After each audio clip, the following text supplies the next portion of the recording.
Hello mga viewers, may bago pala tayong parts ngayon na dumating. Ito ang ating GR5 ng Inmax natin na si El Patron. Ayan, napakadami talaga, creepy talaga yung presyo ito, nakakalula. Para sa building ka tumatayo.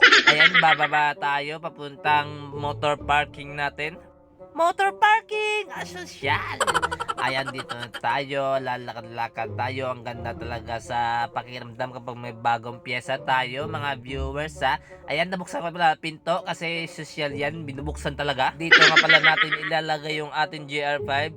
Dito, ha, sa caliper. Ayan, dyan natin ilalagay. Tapos dito sa radiator, sa kung saan man banda dyan, tsaka dito sa harapan lalagay natin, tsaka dito sa atin naked handlebar. Ayan, tsaka dito, dyan, lahat lalagyan natin nitong GR5 natin, mga viewers. Pero may problema tayo, mga viewers, napakadami nito. Hindi natin alam kung saan yung tamang lagayan nito ng bolts kasi parehas talaga yung haba at saka sukat ng ibang bolts. Ayan na nga, mga viewers, nakabit natin lahat yung mga GR5 natin. Hindi ko na pala na-videoan kagabi kasi nahihirapan ako kung saan ko ilalagay yung ibang bolts kasi parehas talaga yung sizes nito tsaka yung laki.